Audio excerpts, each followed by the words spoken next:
Good morning, welcome to 6 TV. నేను ఆనంద్. ఇక ఈరోజు ఉన్నటువంటి పేపర్లలో ఉన్నటువంటి ప్రధాన అంశాలు మనము స్టార్ట్ చేద్దాం.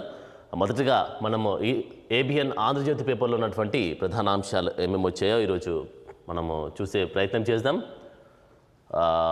మొదటగా ఫార్మాసిటీ రద్దు కాదు, శంషాబాద్ విమానాశ్రయానికి మెట్రో రైలు ఉంటుంది, ప్రజా ప్రయోజనాల దృష్ట్యా స్ట్రీమ్ లైన్ చేస్తున్నాం, ఫార్మాసిటీని ఔటర్ రింగ్ రోడ్ ఓఆర్ఆర్ మధ్య కాలుష్యరహిత క్లస్టర్గా ఏర్పాటు చేస్తున్నాం, దాంతోపాటు కార్మికులకు ఇల్లు సహా అన్ని ఏర్పాట్లు ఇక్కడే కల్పిస్తాం, విమానాశ్రయానికి మెట్రో రైలు దూరాన్ని తగ్గిస్తాం, ఎంజీబీఎస్ నుంచి పాతబస్తీ మీదుగా మెట్రో రైలు మార్గం, ఇక నాగోల్ నుంచి ఎల్బీ నగర్, ఓవైసీ హాస్పిటల్ నుంచి చాంద్రాయణగుట్ట వద్ద లింక్ చేస్తాం, అక్కడ జంక్షన్ ఏర్పాటు చేస్తున్నాం. ఇక దాంతోపాటుగా అవసరమైతే మియాపూర్ నుంచి రామచంద్రాపురం, మైండ్ స్పేస్ నుంచి ఫైనాన్షియల్ డిస్ట్రిక్ట్ దాకా పొడిగిస్తాం, స్టేట్ గెస్ట్ హౌస్గా గత సీఎం క్యాంప్ ఆఫీస్ విలేకరులతో చిట్చాట్లో రేవంత్ రెడ్డి ప్రస్తావించినటువంటి అంశం చూస్తున్నాం. ఇప్పటి వరకు ఉన్నటువంటి మెట్రో విస్తరణకు సంబంధించి చూస్తే ఇక నుంచి శంషాబాద్ ఎయిర్పోర్ట్ దాకా కూడా మెట్రో రైలు ఉంటుంది. ప్రతి ఒక్కరు కూడా అందుబాటులోకి మెట్రో రైల్ మార్గాన్ని సిద్ధం చేస్తామనేటి అంశాన్ని కూడా మనకు చూడొచ్చు. మరొక అంశం చూస్తున్నాం. టీఎస్పీఎస్సీ రాజీనామాలపై త్వరగా నిర్ణయం తీసుకొని గవర్నర్ను కోరిన సీఎం రేవంత్ రెడ్డి. రాజ్భవన్లో తమిళిసైతో ప్రత్యేక భేటీ. రాజీనామాలపై నిర్ణయం తర్వాతే టీఎస్పీఎస్సీపై ముందుకెళ్లే అవకాశం కనిపిస్తుంది. ఇక పరీక్షల నిర్వహణ, కొత్త నోటిఫికేషన్లు జారీపై తదుపరి చర్యలకు అవకాశం, గవర్నర్ దృష్టికి తీసుకెళ్లిన ముఖ్యమంత్రి అనేటువంటి అంశం చూస్తున్నాం. ఇక్కడ ముఖ్యమంత్రి అయితే డిస్కస్ చేస్తున్నాడు. ప్రధానంగా మనం చూస్తే గవర్నర్తో డిస్కస్ చేసినటువంటి అంశం ఏంటంటే టీఎస్పీఎస్సీ రాజీనామాలపై త్వరగా నిర్ణయం తీసుకోండి, గవర్నర్ని అయితే సీఎం రేవంత్ రెడ్డి కోరారు. రాజ్భవన్లో తమిళిసైతో ప్రత్యేక భేటీలో ఈ యొక్క చర్చలు జరిగినట్టుగా మనం చూడొచ్చు. హైదరాబాద్ కా షా నుమాయిష్ మరింత గొప్పగా నిర్వహణకు సహకారం, సొసైటీలో సమస్యల పరిష్కారానికి కృషి చేస్తాం. 83వ నాంపల్లి ఎగ్జిబిషన్ ప్రారంభోత్సవంలో రేవంత్ రెడ్డి వెళ్ళినటువంటి పరిస్థితి చూస్తున్నాం. ఇక్కడ హైదరాబాద్కి షాన్ నుమాయిష్ అనేటువంటి అంశంగా చూడొచ్చు. మరొక అంశం చూస్తే నర్సింగ్ కాలేజీలు మరో 64, 100 పడకల ఆసుపత్రి ఉన్న చోటే కళాశాల, రేవంత్ సర్కార్ సూత్రప్రాయ నిర్ణయం, ప్రాంతీయ ఆసుపత్రుల్లో మెరుగవనున్న రోగుల సంరక్షణ అనేటువంటి అంశం మనకు చూడొచ్చు. సో ప్రాంతీయ ఆసుపత్రులు అయితే రోగులకు సంబంధించినటువంటి ఎలాంటి రోగులున్నా ఎలాంటి ఇబ్బందులు లేకుండా ప్రతి ఒక్క రోగికి సంబంధించి సంరక్షణ ఏర్పాట్లు చేస్తున్నాం అనేటువంటి నిర్ణయం తీసుకున్నటువంటి అంశం ఇక్కడ చూడొచ్చు. తర్వాత జీతాలు లేని విఆర్ఏలు, పూర్వ విఆర్ఏలకు 4 నెలలుగా అందని వేతనాలు, ఇతర శాఖల్లో పనిచేస్తున్న 16,000 మంది పేరుకు మాత్రమే ప్రభుత్వ ఉద్యోగుల విధులు నిర్వహిస్తూ ఉన్నారు. పోస్టుల్లో నియమించి ఐడీలు ఇవ్వని వైనం, పోస్టుల కోసం మరో 4,000 మంది నిరీక్షణ, కొత్త సర్కార్ పరిష్కరిస్తుందని ఎదురుచూపులు చూస్తున్నటువంటి అంశం చూడొచ్చు. గత ప్రభుత్వం అయితే మనం చూస్తున్నాం విఆర్ఓలను కూడా రద్దు చేసినటువంటి అంశం చూస్తే ఇందులో విఆర్ఏలకు పదోన్నతులు ఇచ్చినా కూడా, విఆర్ఏలను తీసుకున్నా కూడా సో వీరికి జీతాలు ఇవ్వనటువంటి వైనం ఇక్కడ కనిపిస్తుంది. 4 నెలలుగా వీరికి వేతనాలు అందని పరిస్థితి కనిపిస్తుంది. దాంతోపాటు ఇతర శాఖల్లో పనిచేస్తున్న 16,000 మంది పేరుకు మాత్రమే ప్రభుత్వ ఉద్యోగులుగా విధులు, పోస్టుల్లో నియమించి ఐడీలు ఇవ్వని వైనం, పోస్టుల కోసం మరో 4,000 మంది నిరీక్షణ. అంటే పోస్టులు ఇచ్చి కూడా ఐడీలు ఇవ్వని వైనం ఇక్కడ కనిపిస్తుంది. సో మరి మాకు జాబ్ వచ్చింది అనేటువంటి ఆ సంతోషం కూడా లేదు, పోస్టులు ఇచ్చారు కూడా ఐడి కార్డు ఇవ్వలేదు, మాకు ఐడి కార్డుతో పాటుగా జీతాలు కూడా ఇవ్వట్లేదు అనేటువంటి ప్రస్తావన కూడా ఇక్కడ విఆర్ఏలు చేసినటువంటి అంశం ఇక్కడ మనకు కనిపిస్తుంది. ఇక ఎయిర్పోర్టుల్లో సిటీ సైడ్ చెక్-ఇన్, కార్ పార్కింగ్ల ప్రదేశంలోనే baggage drop boarding pass, Shamshabad విమానాశ్రయంలో సేవలు ప్రారంభించిన GMRED అనేటువంటి అంశం చూడొచ్చు. ఇక వణికిన జపాన్లో వజిమాలో భూకంపం దాటికి చీలిన నేల, కుదిపేసిన వరుస భూకంపాలు, ఆ దేశ పశ్చిమ తీరంలో 21 పైనే ఒకదాని తీవ్రత రిక్టర్ స్కేల్పై 7.6, పలుచోట్ల సునామీ హెచ్చరికలు జారీ, ప్రాణనష్టం లేదు, ప్రజలు జాగ్రత్త, భారతీయుల కోసం కంట్రోల్ రూమ్ ఏర్పాటు చేశారు. అక్కడ జపాన్లో ఉన్నటువంటి మన భారతీయుల కోసం కూడా యొక్క కంట్రోల్ రూమ్ ప్రత్యేకంగా ఏర్పాటు చేసినటువంటి అంశం చూస్తున్నాం. సో జపాన్లో వచ్చినటువంటి భూకంపకు సంబంధించినటువంటి తీవ్రత 7.6 చాలా ఎక్కువగా వచ్చింది. దీనికి సంబంధించి ఇక్కడ మనం చూడొచ్చు, భూమి కూడా కంపించింది, పగిలిపోయింది అన్నటువంటి ఒక విజువల్ మనం చూడొచ్చు. సో కొంగొత్త విజయం, కొత్త ఏడాది తొలి రోజే ఇస్రో విజయ గీతిక, కృష్ణ బిలాల చీకటిపై పిఎస్ఎల్వి C-58 ఫోకస్ నింగిలోకి దూసుకెళ్లిన ఎక్స్పోజ్ శాట్ 22 నిమిషాల్లో నిర్ణీత కక్షలోకి చేరవేత. తొలి ఎక్స్రే పొలారిమీటర్ ఉపగ్రహ ప్రయోగం విద్యార్థినులు రూపొందించిన పేలుల్లో కక్షలోకి ఫ్యూయల్ సెల్తో అంతరిక్ష కేంద్రం ఏర్పాటుతో తొలి అడుగు. ఈ యొక్క నిన్న చూసాం మనము అంతరిక్షంలోకి దూసుకెళ్ళినటువంటి పిఎస్ఎల్వి C-58 ఫోకస్ నింగిలోకి దూసుకెళ్ళింది. సో మరి దీనికి సంబంధించి విద్యార్థినులు ఏర్పాటు చేసినటువంటి ఈ యొక్క రాకెట్ అద్భుతం అని కూడా చెప్పవచ్చు. సో మరి 22 నిమిషాల్లోనే అతి తక్కువ సమయంలోనే నింగిలోకి పంపించి విజయకేతనం ఎగరవేసినటువంటి అంశం మనం చూడొచ్చు. ఇక అదనంగా అప్పివ్వండి, బీఆర్ఎస్ సర్కార్ ఖజానా ఖాళీ చేసింది. ఏడాది కోట అప్పులు 8 నెలల్లో లాగేశారు. ఈ 3 నెలలు అప్పు లేకుండా బతికేదెలా? 13,000 కోట్లు ఇస్తే ఎలాగోలా గట్టెక్కిస్తాం. ఇటీవలి భేటీలో ప్రధానిని కోరిన రేవంత్, గ్రాంట్లు పన్నుల్లో వాటా పెద్దగా రాదు, భూములు ORR ఇప్పటికే అమ్మేశారు, వాటిపై వచ్చిన 26,000 కోట్లు ఊదేశారు, మా సర్కారుకు అప్పుదారు లేకుండా చేశారు, అప్పిస్తేనే గట్టెక్కుతామని ప్రధానికి వివరణ ఇచ్చారు రేవంత్ రెడ్డి. అయితే తెలంగాణలో అయితే ప్రస్తుతం ఖజానా మొత్తం ఖాళీ అయిపోయింది, మొత్తం ఊడ్చేశారు, ఏం లేకుండా ఎలాంటి బడ్జెట్ లేకుండా కూడా ఊడ్చేశారు. మాకు సంబంధించి ఒక 8 నెలల్లో అంటే ఏడాది కోట అప్పు 8 నెలల్లో లాగేసిరంట. తర్వాత ఈ 3 నెలల్లో అప్పు లేకుండా బతికేదిలా? ఈ 3 నెలల్లో అంటే తెలంగాణను పథకాలే కావచ్చు, తెలంగాణకు సంబంధించినటువంటి అభివృద్ధి పనులే కావచ్చు, తెలంగాణకు వచ్చేటువంటి సంక్షేమ ఫలాలు మేము ఎలా ఇవ్వాలి, ఈ 3 నెలల్లో మేము ఎలా ఇవ్వాలి, ఎలా ముందుకు నడిపించాలనేటువంటి ప్రస్తావన అయితే ఇక్కడ తీసుకొచ్చారు. సో మరి 13,000 కోట్లు ఇస్తే ఎలాగోలా గట్టెక్కుతాం.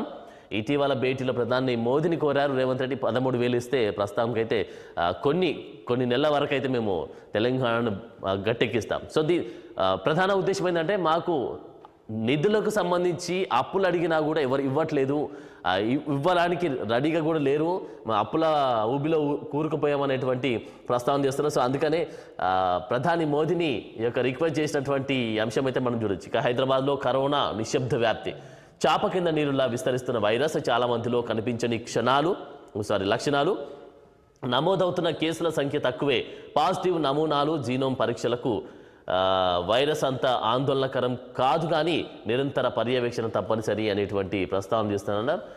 హైదరాబాద్లో కరోనా అయితే నిశ్శబ్దంగా వ్యాప్తి చెందుతుంది.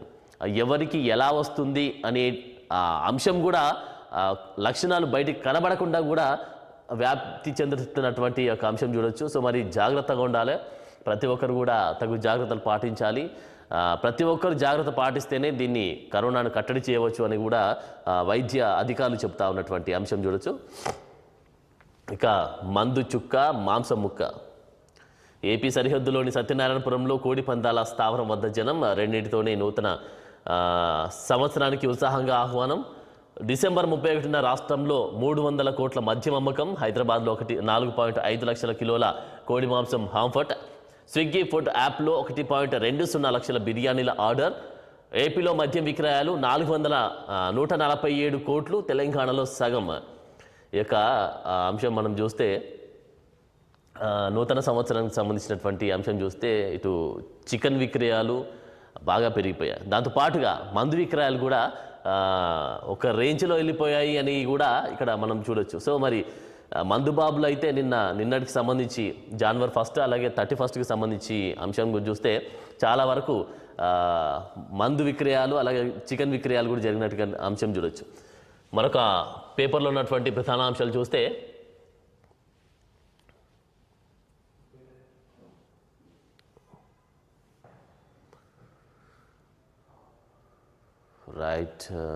రైట్గా సాక్షి పేపర్లో ఉన్నటువంటి ప్రధాన అంశాలు మనం చూద్దాం. సో మొదటగా,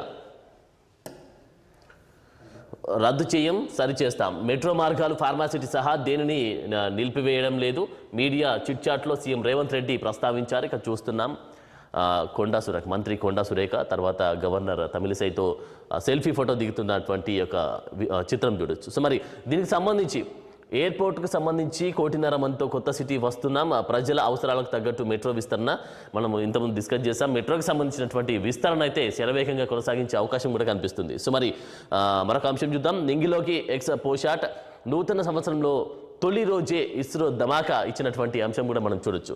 సో మరొక అంశం చూస్తే జపాన్కి సంబంధించి సునామీ హెచ్చరికలు కూడా ఉన్నాయి. నిన్న వచ్చినటువంటి భూకంపంకి తీవ్రతకు సంబంధించి మనం చూస్తే 7.6 రిక్టర్ స్కేల్పై ఉన్నటువంటి 7.6గా నమోదైంది. దాంతో పాటుగా సునామీ హెచ్చరికలు నమోదయ్యే అవకాశం కూడా ఉంది. సో జాగ్రత్తగా ఉండాలని కూడా చెప్తా ఉన్నారు. దాంతోపాటు మన ఇండియా వాళ్ళకు సపరేట్గా కంట్రోల్ రూమ్ ఏర్పాటు చేసినటువంటి అంశం కూడా చూడొచ్చు. మరొక అంశం చూస్తే పోలీసులకు ఉత్తమ సేవా పథకాలు 636 మంది పోలీసులకు ప్రకటించిన రాష్ట్ర ప్రభుత్వం. ఉత్తర్వులు జారీ చేసిన హోంశాఖ కార్యదర్శి జితేందర్ అనేటువంటి అంశం చూడొచ్చు. పోలీసులకు ఉత్తమ సేవా పథకాలు ఎవరెవరైతే ఉత్తమంగా వారి విధి నిర్వహణలో పార్టిసిపేట్ చేసిన వారికి ఖచ్చితంగా ఉత్తమ పథకాలు సేవా పథకాలు అందించే అవకాశం కూడా ఇక్కడ కనిపిస్తుంది. సో మరి పారిశుద్ధ్య కార్మికులతో కేటీఆర్ భేటీ తెలంగాణ భవన్లో సహపంక్తి భోజనం ఏర్పాటు చేశారు. నిన్నటి దినాన అంటే జనవరి 1 రోజు పారిశుద్ధ్య కార్మికులతో కేటీఆర్ భేటీ అయ్యారు. వారి యొక్క సమస్యలు ఏమేమి ఉన్నాయి ఏంటి అనేది అడిగి తెలుసుకునే ప్రయత్నం అయితే చేశారు. సో వారికి సంబంధించి ఏ యొక్క ప్రాబ్లమ్స్ ఉన్నాయి ఏంటి వారి స్థితిగతులు ఏంటి వారి యొక్క పరిస్థితులు ఏంటి అనేది కూడా కనుక్కునే ప్రయత్నం చేశారు. సో వెలుగు పేపర్లో ఉన్నటువంటి ప్రధాన అంశాలు చూస్తే మనం చెప్పిందే చేస్తాం, అన్ని విషయాల్లో ప్రభుత్వానికి పూర్తి స్పష్టత ఉంటుంది, సీఎం రేవంత్ రెడ్డి ప్రతిపాదించారు. ఇక ప్రతిపాదిత కొత్త మెట్రో పనులకు మరింత మెరుగ్గా తక్కువ ఖర్చుతో పూర్తి చేస్తామనేటువంటి అంశం కూడా మనం చూడొచ్చు. సో మెయిన్గా తాగి బండి నడిపి దొరికిపోయినరు. హైదరాబాద్లో 3000 డ్రంక్ అండ్ డ్రైవ్ కేసులు నమోదు చేశారు. 2435 బైక్స్, 486 కార్లు సీజ్ చేశారు. పట్టుబడ్డ వారిలో 82% యువతే అనేటువంటి అంశం చూడొచ్చు. సో నేను జరిగినటువంటి డ్రంక్ అండ్ డ్రైవ్ టెస్ట్లో అయితే మ్యాక్సిమం యువతే ఆ యొక్క డ్రంక్ అండ్ డ్రైవ్లో దొరికిపోయినటువంటి వైనం చూస్తున్నాం. ఎంతమంది దొరికారంటే ఇక్కడ చూడొచ్చు 3000 డ్రంక్ అండ్ డ్రైవ్ కేసులు నమోదు చేశారు. దాంట్లో 2435 బైక్స్ సీజ్ చేశారు. దాంతోపాటు 486 కార్లు సీజ్ చేశారు. పట్టుబడ్డ వారిలో అయితే 82 మంది యువతే అనేటువంటి క్లియర్ కట్గా ఎక్స్ప్లెయిన్ చేశారు. ఇక్కడ 82 మంది యువత అంటే ఎంత పక్కదా ఎంజాయ్మెంట్కి అలవాటు పడి ఎలాంటి సిచ్యువేషన్లో ఉండిపోతా ఉన్నారో చూస్తున్నాం. సో ఏది ఏమైనప్పటికీ కూడా దొరికితే మాత్రం ఖచ్చితంగా 10,000 జరిమానా, 6 నెలలు జైలు శిక్ష అనేటువంటి నిబంధన పెట్టినా కూడా సో ఇలాంటి సిచ్యువేషన్ చూస్తున్నాం. సో మరి ఏదేమైనప్పటికీ కొంచెం జాగ్రత్తగా ఉండాలని కూడా చెప్తున్నటువంటి సందర్భం మనం చూడొచ్చు. సో మరి ఈనాడు పేపర్లో ఉన్నటువంటి ప్రధానాంశాలకు మనం వెళ్తే కాలేజియంలో పారదర్శకత లేదనడం తప్పు, ఆ దిశగా అనేక సంస్కరణలు చేపట్టాం. అయోధ్య తీర్పు ఏకగ్రీవమే, రాజ్యాంగం చట్టం ప్రకారమే కేసులపై తీర్పులుంటాయి. సిజేఐ జస్టిస్ డివై చంద్రచూడ్ వ్యక్తం చేసినటువంటి అంశం ఇక్కడ చూడొచ్చు. రైట్, ఇక్కడ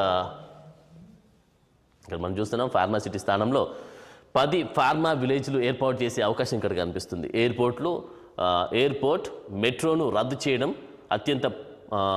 చేయం, అత్యధిక ప్రాంతాలను కలిపేలా మారుస్తాం అనేటువంటి అంశం ఇక్కడ చూడొచ్చు.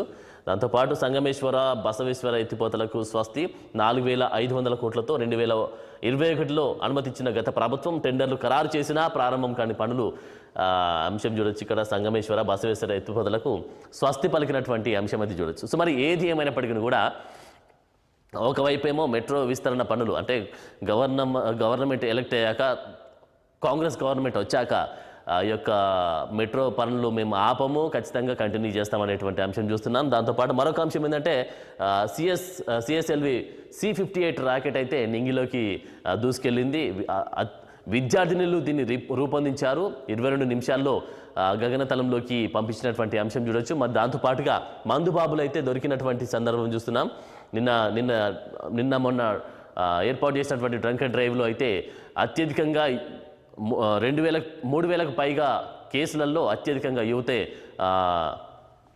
దొరికినటువంటి అంశం చూడొచ్చు. సో మరి ఏది ఏమైనప్పటికీ కూడా మొత్తానికైతే ప్రతి ఒక్కరు కూడా జాగ్రత్తలు పాటించండి అని కూడా నిబంధన ఉంది. ఎందుకంటే కరోనా కేసులు పెరుగుతూ ఉన్నాయి. సో వైద్యాధికారులు ఖచ్చితంగా కూడా నిబంధనలు అయితే ఏర్పాటు చేశారు. సో ఏది ఏమైనప్పటికీ కూడా జాగ్రత్త పాటించండి, జాగ్రత్తగా ఉండండి, కరోనాని తరిమి కొట్టండి అని కూడా చెప్తున్నటువంటి వైనం చూస్తున్నాం. ఇది ఇప్పటి వరకు ఉన్నటువంటి అన్ని పేపర్లో ఉన్నటువంటి ప్రధాన అంశాలు. బులెటిన్లో షార్ట్ బ్రేక్ తీసుకుందాం. Stay with us.